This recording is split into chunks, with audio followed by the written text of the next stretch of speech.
នាងល្បិចក៏ឈរឲ្យឡានបុកខ្លួនឯងតែពេលស្ត្រីម្នាក់ទៀតរត់ទៅខាត់ការឈឺចាប់ទាំងឡាយក៏ផ្ទេរមកលើស្ត្រីនោះវិញធ្វើឲ្យនាងក្អួតឈាមដួលនាងល្បិចក៏មិនមានរបួសឡើយហើយដើរត្រឡប់មកវិញទាំងទឹកមុខភ្ញាក់ផ្អើល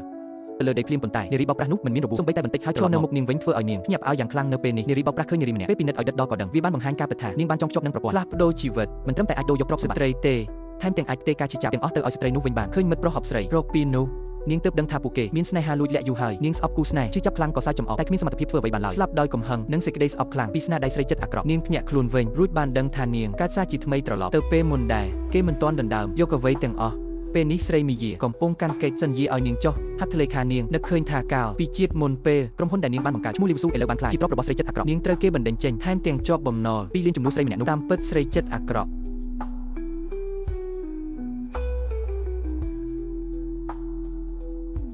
បានលាក់ឯកសារកិច្ចសន្យានៅក្រោមឯកសារធម្មតាហើយចុះហត្ថលេខាជំនួសទើបធ្វើឲ្យនាងនិងស្រីម្នាក់ជាប់នឹងប្រព័ន្ធផ្លាស់ប្ដូរជីវិតនេះដូច្នេះនារីនោះក៏ធ្វើធម្មតាដោយយកកិច្ចសន្យានាងរុញឯកសារចោលថាចាំចុះពេលក្រោយនឹងចុះហត្ថលេខាទៀតពេលធ្វើបែបនេះស្រីចិត្តកំណាចក៏ហើយសន្យាការពីភាពក៏ប្រញាប់ធ្វើជាគួរឲ្យអាណិតឲ្យនារីនោះចេញបង្ហាញថានាងធ្វើខុសត្រូវណាស់ហើយនិយាយដោយទឹកមុខរងគ្រោះថានាងនឹងកែប្រែភ្លាមឯប្រុសត្រឆាននោះក៏បញ្ជានារីនោះឲ្យមើលមុខគេហើយចុះហត្ថលេខាភ្លាមឃើញអ្នកទាំងពីរប្រញ៉ៃប្រញោដូចស្វាបែបនេះនារីនោះក៏នឹកចុះហត្ថលេខាលើកិច្ចសន្យាភ្លាមដាក់ឈ្មោះរបស់ខ្លួនឃើញទស្សនវិជ្ជានេះពួកប្រុសព្រានស្រីខ្លាំងពួកវាក៏ចាក់ចេញពីការិយាល័យភ្លាមពួកគេក៏ហៅប្រព័ន្ធដើម្បីដកយកទ្រព្យសម្បត្តិរបស់នាងពេលព្រះពុទ្ធបញ្ចេញពន្លឺពេលនោះស្រីបោកទូរស័ព្ទតនាងទទួលបានសារជូនដំណឹងថាលុយ200លាននេះមិនតែប៉ុណ្ណោះទ្រព្យសម្បត្តិភិហ៊ុននិងក្រុមហ៊ុនច្បាប់ត្រូវផ្ទេរឲ្យទៅស្រីមានល្បិចកលេងស្ត្រីរៀបរាប់ពួកគេឃើញសប្បាយរីករាយខ្លាំងណាស់ស្មានថាស្ត្រីនោះខ្លាចជាអ្នកប្រហែលពួកគេក៏សម្រេចចិត្តថាដើម្បីបណ្ដេញការិយាល័យចេញតែនេះសើចសប្បាយយ៉ាងណាស្អែកនឹងយ៉ាងវេទនាប៉ុណ្ណោះស្រីចិត្តខូការិយាល័យមេធាវីហើយនៅមុខវិធីល្អមួយហើយចេញទៅតែមិនដឹងថាសប្បាយប៉ុណ្ណានៅពេលនេះស្អែកនឹងយំសោកប៉ុណ្ណោះស្ត្រីដែលពោពេញដោយល្បិចក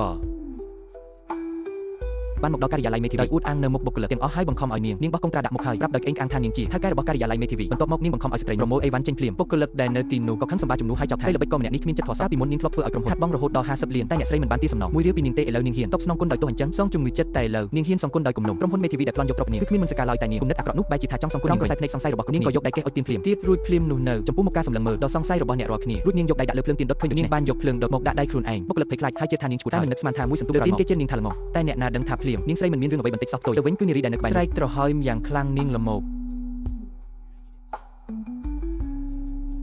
ក៏ដើរដោយកិរិយាយកឈ្នះទៅចិត្តនារីនោះហើយនាងក៏និយាយទទួលស្គាល់ដោយខ្លួនឯងថានាងបានប្រាប់ប្រព័ន្ធផ្លាស់ប្ដូរជីវិតដើម្បីផ្ទេរការឈឺចាប់ទាំងប៉ុន្មានទៅលើរូបនារីម្នាក់នេះឯនារីនោះវិញបែរជាធ្វើមុខញាប់អោបបង្ហាញថាខ្លួនមិនដឹងរឿងនាងល្មោកដើម្បីបញ្ជាក់ឲ្យនារីនោះដឹងរឿងច្បាស់មុនស្លាប់ក៏សម្រាប់ចិត្តសាក់លបងម្ដងទៀតហើយក្រុមសន្តិសុខភ្លាមទាមទារឲ្យពួកគេយកដំបងឆក់វីនាងប្រធានសន្តិសុខមិនដែលឮសំណើឈួតអីចឹងទេគាត់នៅឈរស្ងៀមមិនហ៊ានធ្វើអ្វីនាងប្រាប់ភ្លាមថាបើវាយនាងម្ដងនឹងឲ្យ1លានគ្រាន់តែនិយាយចប់ក្រុមសន្តិសុខក៏ស្ទុះទៅវាយនាងទាំងដៃជើងចំណែកនាងវិញគឺដើម្បីឲ្យស្រីនឹងពិបាកជាងស្លាប់ទៀតគឺឡើងទាំងអស់វានាងរហូតដល់នាងត្រូវគេជ្រុកទឹកនាងបញ្ជាឲ្យគេប្រចាំកលឹបយឺតដើរទៅរកនារីសម្ដែងកិរិយាយកឈ្នះថារឿងនឹងត្រូវផ្ទេរការឈឺចាប់នេះទៅឲ្យនាងនារីម្នាក់នោះធ្វើពុតជាបារម្ភចាប់ដៃនាងហើយដោះដូរការឈឺចាប់នេះអីភាពឈឺចាប់ទាំងនេះចិត្តនឹងផ្ទេរទៅកាន់នាងហើយនារីនោះមានកម្លាំងខ្លាំងនាងធ្វើពុតជាបារម្ភកាន់ដៃនាងព្រមទាំងតែនាងនឹងស្លាប់យ៉ាងវេទនាតែនារីចិត្តអាក្រក់គិតថាស្ត្រីម្នាក់នោះកំ